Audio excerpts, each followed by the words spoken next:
जय मसीह के प्रियो, प्रभु यीशु मसीह के नाम में आप सबका स्वागत करता हूं। पिछले वीडियो में हम परमेश्वर के वचन के अनुसार अंतिम घटनाओं का अध्ययन इस शीर्षक के नीचे कलीसिया का उठाया जाना इस अंश के बारे में अध्ययन किए थे। उस वीडियो का लिंक इस वीडियो के डिस्क्रिप्शन में दिया हुआ है, आप देख सकते हैं। आज के अध्ययन में हम मसीह के न्याय सिंहासन और मेमने का विवाह इस अंश के बारे में अध्ययन करेंगे। आइए हम स्टडी में आगे चलते हैं। प्रियो, परमेश्वर के वचन के अनुसार अंतिम घटनाओं के अध्ययन इस शीर्षक में हम देख सकते हैं। पहले विषय कलीसिया का उठाया जाना, the rapture of the church, जिसका लिंक इस वीडियो के डिस्क्रिप्शन में दिए हुए हैं, आप देख सकते हैं। दूसरी चीज मसीह के न्याय सिंहासन और मेमने का विवाह, ये हमारा आज का विषय है, इसके ऊपर हम अध्ययन करेंगे। और तीसरी 7 साल के क्लेश, द 7 ईयर ट्रिबुलेशन पीरियड, जिसके बारे में हम प्रभु की इच्छा हो तो आने वाले दिनों में हम अध्ययन करेंगे। चौथा, प्रभु यीशु मसीह का दूसरा आगमन, the second coming of the Lord Jesus Christ. पांचवी, प्रभु यीशु मसीह का 1000 वर्ष के राज, the millennial rule of the Lord Jesus Christ on the earth. और छठवीं हम देखते हैं नए यरूशलेम, नए आकाश और नई पृथ्वी की सृष्टि, creation of the new Jerusalem, the new heaven and the new earth. तो हम देखते हैं आज की अध्ययन में मसीह के न्याय सिंहासन और मेमने का विवाह। इसके पहले पिछले वीडियो का सारांश अगर हम देखेंगे तो कलीसिया का उठाए जाने के अध्ययन हम किए थे। पहले थिस्सलुनीकियों चौथा अध्याय में 16 से लेकर 18 तक हम पढ़ सकते हैं कि प्रभु यीशु मसीह बादलों पर आएंगे, प्रधान दूत का शब्द सुनाई देगा और परमेश्वर की तुरही फूंकी जाएगी। प्रभु में जितने भी विश्वासी मरे हुए हैं वो सब पहले जी उठेंगे। उसके तुरंत हम जो जीवित हैं हम भी बादलों पर ले लिए जाएंगे, जिसको हम रैप्चर कह रहे हैं अंग्रेजी में। और उस समय हमारी बदलाव कैसी होगी उसके बारे में भी हम देखे थे। पहले कोरिन्थियों 15 अध्याय में 42 से लेकर हम अलग अलग विषयों को हम पढ़े थे।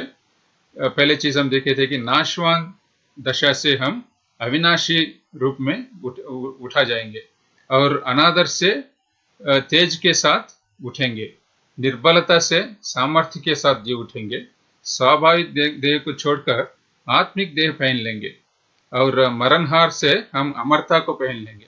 ये सब कब होगा? क्षण भर में फलक मारते ही, अंतिम तुरही फूंकते ही होगा। तो हम देखेंगे इसके बाद रैप्चर होते ही, कलीसिया उठाया जाते ही विश्वासी लोग किधर जाएंगे, इसके बारे में हम देखेंगे आज। तो ये कलीसिया रैप्चर हो गई इधर, और जजमेंट सीट ऑफ क्राइस्ट यानी कि मसीह के न्याय सिंहासन के सामने हम ले लिए जाएंगे प्रभु से। और उसी समय इस पृथ्वी पर ट्रिबुलेशन पीरियड यानी कि 7 साल के क्लेश होंगे। इसके बारे में हम आने वाले दिनों में एक स्टडी अध्ययन करेंगे। आज के लिए मसीह के न्याय सिंहासन, इसके बारे में हम देख रहे हैं। तो परमेश्वर के मसीह के न्याय आसन के बारे में अगर हम देखेंगे तो दूसरे कोरिन्थियों 5वें अध्याय 10वें पद में हम देख सकते हैं, क्योंकि अवश्य है कि हम सबका हाल मसीह के न्याय आसन के सामने खुल जाए कि हर एक व्यक्ति अपने अपने भले बुरे कामों का बदला जो उसने देह के द्वारा किए हो पाए। रोमियो के किताब में भी हम देखते हैं 4 अध्याय में 10 पद से लेकर अगर हम पढ़ेंगे तो हम सब के सब परमेश्वर के न्याय सिंहासन के सामने खड़े होंगे। और 12 पद में हम देखते हैं, इसलिए हम में से हर एक परमेश्वर को अपना अपना लेखा देगा। तो क्या होने वाला है रैप्चर के बाद, इसके बारे में हम इन पैसेजेस में हम पढ़ रहे हैं। तो हम परमेश्वर के प्रभु के न्याय आसन के सामने हम खड़ा होकर हमारी मसीह जीवन की लेखा हम देने वाले हैं, यानी कि the account of our Christian lives. हमने किस तरह की जीवन हमने इस पृथ्वी पर बिताया उसके बारे में हम एक लेखा प्रभु को देने वाले हैं। हमारे जीवन फरक जाएंगे प्रभु की उपस्थिति में। तो अगर हम आगे देखेंगे तो पहले कोरिन्थियों 3 अध्याय में भी 11 से लेकर हम पढ़ सकते हैं, खास करके 13 में। तो हर एक का काम प्रकट हो जाएगा, क्योंकि वो दिन उसे बताएगा इसलिए कि आग के साथ प्रकट होगा और वो आग हर एक का काम परखेगी कि कैसा है। जिसका काम उस पर बना हुआ स्थिर रहेगा वो मजदूरी पाएगा। यदि किसी का काम जल जाएगा तो वो हानि उठाएगा, पर वो आप बच जाएगा, परंतु जलते जलते। तो इन वचनों में हम देख सकते हैं प्रियो, प्रभु यीशु मसीह हमारी नींव है, यानी कि हमारा उद्धार का चट्टान है। इस चट्टान के ऊपर हमारे आत्मिक जीवन का निर्माण हम कर रहे हैं। लेकिन बात यह है कि किन विषयों से हम हमारे जीवन का निर्माण कर रहे हैं। 12 वचन में हम पढ़ते हैं, यदि कोई इस नींव पर सोना या चांदी या बहुमूल्य पत्थर या काठ या घास या फूस का रद्दा रखे तो हर एक का काम प्रकट हो जाएगा। यानी कि हम हमारे आत्मिक जीवन के निर्माण कैसे कर रहे हैं। क्या हम सोना से या चांदी से या बहुमूल्य पत्थर से निर्माण कर रहे हैं, तो ही हमारा काम ठहर जाएगा। अगर फूस घास से या फूस का रद्दा से हम हमारा आत्मिक जीवन का निर्माण कर रहे हैं तो वो सब जल जाएगा। यानी कि विश्वसनीयता के साथ अगर हम जी रहे हैं इस पृथ्वी पर और प्रभु की सेवकाई में ईमानदारी से और विश्वसनीयता से आगे बढ़ रहे हैं तो ही हमें इनाम मिलेगा, यानी प्रतिफल मिलेगा। अगर हम उस तरह नहीं जी रहे हैं तो हमारी पूरी सेवकाई जल जाएगी। और हम देखेंगे कि मसीह जीवन में हमारी सेवकाई का प्रतिफल हमारी आज्ञाकारिता के ऊपर निर्भर होती है। परमेश्वर के वचन के प्रति हमारी आज्ञाकारिता विभिन्न प्रकार की होती है, जिसका वर्णन नीचे दी हुई है। तो हम देख सकते हैं प्रियो कि हमारी आज्ञाकारिता यानी हमारी सेवकाई अलग अलग रूपों में उसका वर्णन की गई है। पहले चीज हम देखते हैं दौड़। हमारी सेवकाई एक दौड़ के रूप में वर्णन की हुई है। पहले कोरिन्थियों 9वीं अध्याय में 24 से लेकर 27 पद तक हम देख सकते हैं। क्या तुम नहीं जानते कि दौड़ में तो दौड़ते सभी हैं, परंतु इनाम एक ही ले जाता है। तुम वैसे ही दौड़ो कि जीतो। हर एक पहलवान सब प्रकार का संयम करता है। वे तो हर एक मुरझाने वाले मुकुट के पाने के लिए ये सब करते हैं, परंतु हम तो उस मुकुट के लिए करते हैं जो मुरझाने का नहीं। इसलिए मैं तो इसी रीति से दौड़ता हूं, परंतु लक्ष्यहीन नहीं। मैं भी इसी रीति से मुक्कों से लड़ता हूं, परंतु उसके समान नहीं जो हवा पीटता हुआ लड़ता है। परंतु मैं अपनी देह को मारता कूटता और वश में लाता हूं, ऐसा न हो कि औरों को प्रचार करके मैं आप ही किसी रीति से निकम्मा ठहरूं। तो प्रियो, इन वचनों में हम देख सकते हैं कि पौलुस जो है अपनी आत्मिक दौड़ में अपने शरीर को मारता हुआ कूटता हुआ वश में लेता हुआ आगे बढ़ रहे हैं ताकि वो प्रतिफल पा सके प्रभु के सामने। और ये भी देखते हैं कि हम संयम के साथ रहना पड़ता है। तो इस प्रकार जीने के लिए प्रभु हमें सहायता करें। और अगर हम आगे आगे देखेंगे तो दूसरी वर्णन हमारी सेवकाई का एक फल फलने के रूप में की गई है, फ्रूट बेरिंग जिसको बोलते हैं। गलातियों 5वें अध्याय में 22 पद से लेकर हम पढ़ते हैं, पर आत्मा का फल प्रेम, आनंद, शांति, धीरज, कृपा, भलाई, विश्वास, नम्रता और संयम है। ऐसे ऐसे कामों के विरोध में कोई भी व्यवस्था नहीं।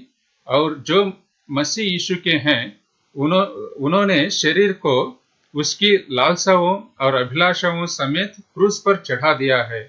तो हम देख सकते हैं कि हम जब प्रभु के साथ चलेंगे तो हमारे अंदर से आत्मा का फल फलते हैं, जिसका बाहर की तरफ से हमारी सेवकाई में दिख जाएगी।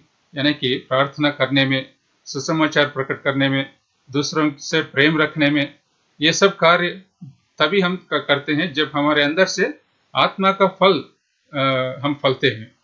तो फल फलने के लिए प्रभु ने जो बताया उन चीजों को हमें करना पड़ता है। पहले चीज यह है कि अबाइडिंग इन क्राइस्ट, मसीह में बने रहना। यूहन्ना सुसमाचार में 15 अध्याय में 2 वचन से लेकर इन विषयों को हम पढ़ सकते हैं। जो कोई मेरे अंदर बने रहेगा वही फल फलेगा।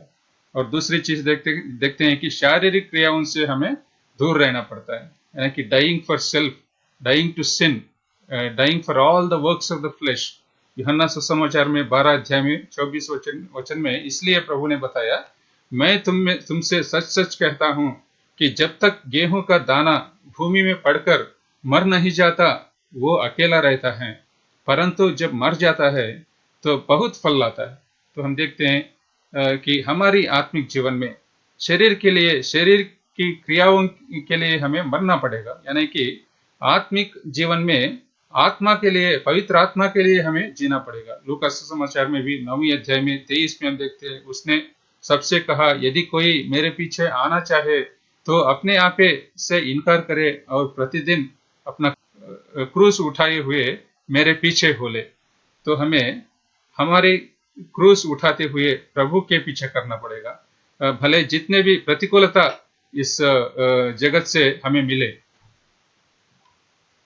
तो शारीरिक क्रियाओं जिसके बारे में हम अध्ययन कर रहे हैं, तो पहले चीज हम देखते हैं शरीर की अभिलाषा और आंखों की अभिलाषा और जीविका का घमंड, जिसको हम कहते हैं lust of the flesh, lust of the eyes and the pride of life.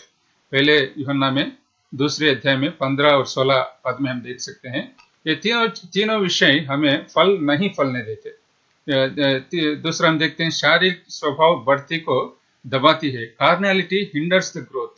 हम देखते हैं कि पहले कोरिन्थियों 3 अध्याय में पहले 5 वचन में पौलुस बता रहा है कि कुरिन्थी की कलीसिया में झगड़े होते थे। इसलिए हम देखते हैं 3 वचन में, इसलिए कि जब तुम में डाह और झगड़ा है तो क्या तुम शारीरिक नहीं। इन वचनों से हम देखते हैं कि प्रियो, हमें अगर शारीरिक क्रियाओं से हम जीवन, हमारे आत्मिक जीवन बिता रहे हैं तो हमें प्रतिफल नहीं मिलेगा। और हम देखेंगे तीसरे विषय, धन का लोभ, यानी कि लव फॉर द मनी। पहले तिमोथियस में 6वें अध्याय में 10 पद में, क्योंकि रुपये का लोभ सब प्रकार की बुराइयों की जड़ है, जिसे प्राप्त करने का प्रयत्न करते हुए बहुतों ने विश्वास से भटक कर अपने आप को नाना प्रकार के दुखों से छलनी बना लिया है। तो प्रियो, हम देखते हैं कि धन का लोभ प्रभु का पीछा नहीं करने देती है। और उसी रीति से हम देखते हैं कि लूका सुसमाचार में 12 अध्याय में 16 वचन से लेकर प्रभु ने धनवान मूर्ख का दृष्टांत बताया है, जिसमें धनवान को भी प्रभु का पीछा करने के लिए मुश्किल पड़ा, क्योंकि वो धन से वो इतनी प्रेम करता था। और धन के बारे में बहुत विषय हम देख सकते हैं कि धन बिगड़ा हुआ है, धन अल्पकालिक है, धन को पहला स्थान नहीं देना चाहिए, धन से ललचाना नहीं चाहिए, धन पर भरोसा नहीं रखना चाहिए और धन पर मन नहीं लगाना चाहिए। तो इस प्रकार हमें धन का लोभ से दूर रहकर जीने में प्रभु हमें सहायता करे। और एक विषय हम देख सकते हैं संसार की चिंता, यानी कि the cares of this world. मत्ती सुसमाचार में 13 अध्याय में 3 वचन से प्रभु ने बीज बोने वाले का दृष्टांत बताया, पैराबल ऑफ द सोअर्स, जिसमें जब बीज बोया गया था वो कांटों की जो जमीन है उसके बीच में वो बोया गया, और इसलिए वो फल नहीं सका क्योंकि कांटे बीच में आ गए। और इसी रीति से 2 तिमोथियस में भी हम देखते हैं 2 अध्याय में 3 वचन में और 4 वचन में, मसीह यीशु के अच्छे योद्धा के समान मेरे साथ दुख उठा। जब कोई योद्धा लड़ाई पर जाता है तो इसलिए कि अपने भर्ती करने वाले को प्रसन्न करे, अपने आप को संसार के कामों में नहीं फंसाता। तो हम देखते हैं प्रियो कि हमें भी अपने प्रभु को प्रसन्न करने के लिए हमें इस संसार के कामों में नहीं फंसना चाहिए, जिसको हम the cares of this world कह रहे हैं। तो इन सारे चीजों से दूर रहकर प्रभु को प्रसन्न करने के लिए हमें प्रभु सहायता करे। और 2 और विषय को हम देख सकते हैं इधर, परमेश्वर को सौंपना, यील्डिंग टू गॉड।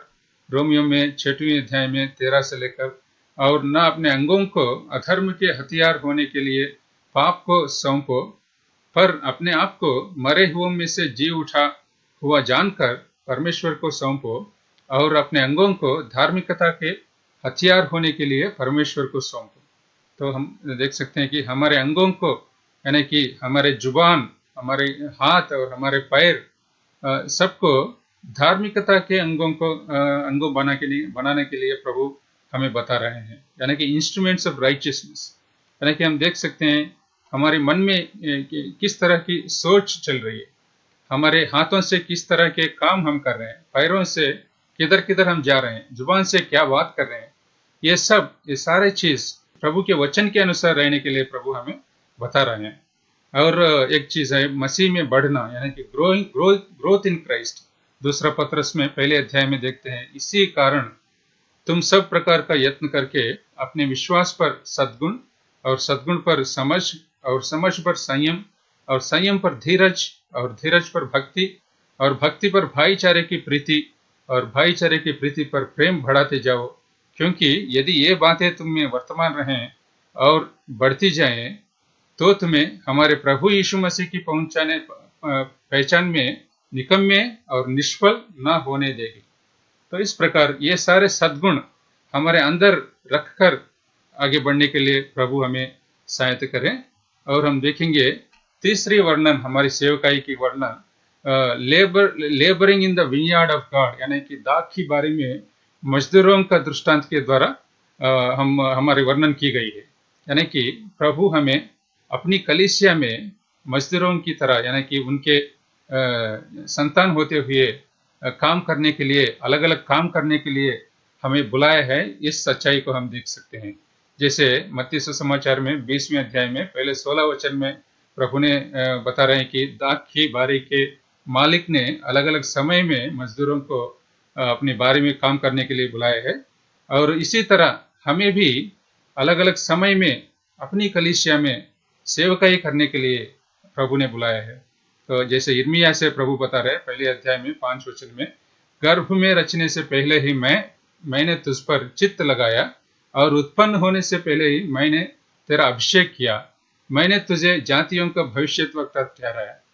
तो देखते हैं कि यिर्मयाह की बुलावट कैसी है। उसी रीति से हमें भी प्रियो कलीसिया में अलग अलग काम करने के लिए प्रभु ने आत्मिक वरदान हमारे ऊपर उंडेल दिया, गिफ्ट्स ऑफ द स्पिरिट जिसको बोलते हैं। इन सारे गिफ्ट्स को, वरदान को हम देख सकते हैं पहले कोरिन्थियों 12 अध्याय में 4 से लेकर 11 तक, रोमियो में 12 अध्याय में 6 से लेकर 8 तक, इफिसियों में 4 अध्याय में 11 से लेकर 14 तक। तो इन तीनों पैसेजेस में कलीसिया के लिए प्रभु ने जो गिफ्ट्स दिए हैं अलग अलग काम करने के लिए, उन चीजों के बारे में हम देख सकते हैं। तो ये सारे वरदानों को प्रभु ने इसलिए दिया है कि हम कलीसिया की बढ़ोतरी हो सके और हमारी सेवकाई आगे बढ़ सके। रोमियो 12:3 में हम देख सकते हैं, पर जैसा परमेश्वर ने हरेक को विश्वास प्रमाण के अनुसार बांट दिया है, यानी कि वह आत्मिक वरदान जो है विश्वास प्रमाण से के अनुसार हमें बांट दिया गया है। और रोमियो 12:6 में भी हम देखते हैं, जबकि उस अनुग्रह के अनुसार जो हमें दिया गया है, हमें भिन्न भिन्न वरदान मिले हैं। पहले कोरिन्थियों 12:7 में, किंतु सबके लाभ पहुंचाने के लिए हर एक को आत्मा का प्रकाश दिया जाता है। दूसरी तिमोथियुस 1:6, इसी कारण मैं तुझे सुधि दिलाता हूं कि तू परमेश्वर के उस वरदान को जो मेरे हाथ रखने द्वारा तुझे मिला है प्रज्वलित कर दे। तो प्रियो, इन सारे वचनों के द्वारा हम देख सकते हैं कि आत्मिक वरदान हम सबको, सारे विश्वासियों को दिए हुए हैं। हमें हमारे अंदर जो प्रभु ने दिया वरदान को, उससे प्रज्वलित करना चाहिए। प्रार्थना पूर्वक हमें जांच कर, हम अपने दिलों और मनों को जांच कर हमारी सेवकाई में आगे बढ़ने के लिए प्रभु बता रहे हैं इन विषयों से। और हम देखते हैं पहले पत्रस में 4 और 10 पद में, जिसको जो वरदान मिला है वो उसे परमेश्वर के नाना प्रकार के अनुग्रह से भले भंडारियों के समान एक दूसरे की सेवा में लगाए। तो हम देखते हैं प्रियो, हमें भले भंडारियों की तरह हमारी सेवकाई करनी चाहिए। यानी कि भले भंडारी कौन होता है? भले भंडारी वो होता है जिसे जो भी काम दिलाया जाता है प्रभु से, उसे वो वफादारी से निभाता है। तो इस प्रकार हमें भी भले भंडारी की तरह काम करने के लिए प्रभु हमें सहायता करें। जब हम प्रभु यीशु मसीह के सामने खड़े होंगे, तब हमें हमारे मसीह जीवन का हिसाब देना पड़ेगा। हमें विश्वसनीयता के साथ प्रभु से दी हुई सामर्थ्य और अवसर के अनुसार प्रभु की काम करते रहना चाहिए। तो प्रियो, जब हम हमारी सेवकाई विश्वसनीयता के साथ हमारी प्रभु की उपस्थिति में करेंगे तो हमें मुकुट मिलने वाला है, प्रतिफल के रूप में मुकुट मिलने वाला है। तो आनंद का मुकुट जिसको बोलते हैं क्राउन ऑफ जॉय, पहले थिस्सलुनीयों दूसरे अध्याय में 19 और 20 वचन में। धर्म का मुकुट क्राउन ऑफ राइचियसनेस दूसरी तिमोथियस में चौथा अध्याय में 7 और 8 पद में। जीवन का मुकुट क्राउन ऑफ लाइफ जिसको बोलते हैं याकूब पहले अध्याय 12 वचन, प्रकाशित वाक्य दूसरे अध्याय 10 की पद में हम देखते हैं। और उसी रीति से महिमा का मुकुट क्राउन ऑफ ग्लोरी पहले पत्रस 5वें अध्याय 4था वचन। नहीं मुरझाने वाले मुकुट इनकरप्टिबल क्राउन पहले कोरिन्थियों 9 अध्याय 25 वचन में हम देख सकते हैं। तो इस प्रकार अलग अलग मुकुट दिए जाते हैं विश्वासियों को सेवकाई की प्रतिफल में।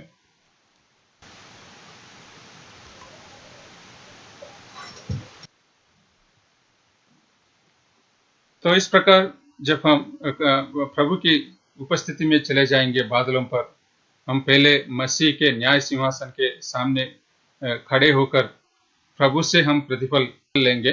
इसके बाद हम मेमने का विवाह में भाग लेंगे। प्रकाशित वाक्य में 19 अध्याय में 7 से लेकर 9 पद तक हम देख सकते हैं।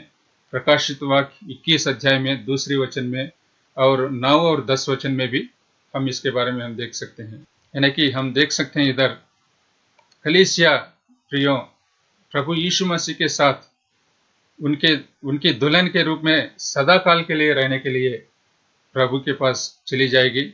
और इस तरह मेमने का विवाह होगा और मेमने के विवाह के भोज होगा और उस भोज में हम सब भाग लेंगे।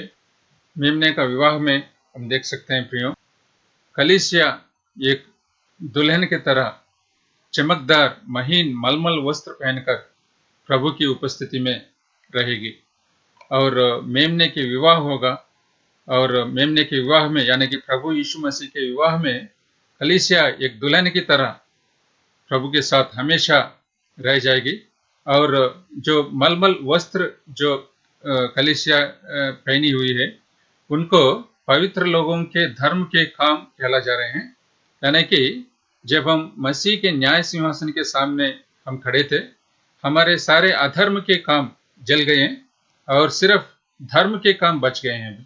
यानी कि हम सब पवित्र बनकर पवित्र दुल्हन के तरह प्रभु यीशु मसीह के साथ हमेशा के लिए ये नए यरूशलेम में रहेंगे। इस सच्चाई को हम इन वचनों में देख सकते हैं। इसलिए हमें यह जांचनी चाहिए कि हमारी आत्मिक जीवन कैसी है। आइए हम उसको परखते हुए, हमारे जीवन को परखते हुए प्रार्थना से इस अध्ययन को समाप्त करेंगे। प्यारे पिता परमेश्वर, इस अध्ययन के लिए हम आपको धन्यवाद देते हैं। प्रभु यीशु मसीह के पवित्र लहू के द्वारा हमारे पापों से हमें छुटकारा देकर अनंतकाल का जीवन हमें दिया है और आपका आगमन का आशा हमारे अंदर रखकर हमें हमारी आत्मिक जीवन में सहायता करते आ रहे हैं। इसके लिए हम आपको धन्यवाद देते हैं। हमें सहायता कीजिए ताकि जब हम मसीह के न्याय सिंहासन के सामने खड़े होंगे हम प्रतिफल पा सके। इस वीडियो को जो कोई भाई बहन देख रहे हैं प्रभु, उनके ऊपर आपकी आशीष दे और हमारे आत्मिक जीवन में आगे बढ़ने में हमें सहायता कीजिए। इस छोटी सी प्रार्थना प्रभु यीशु मसीह के नाम में मांगते हैं, आमीन।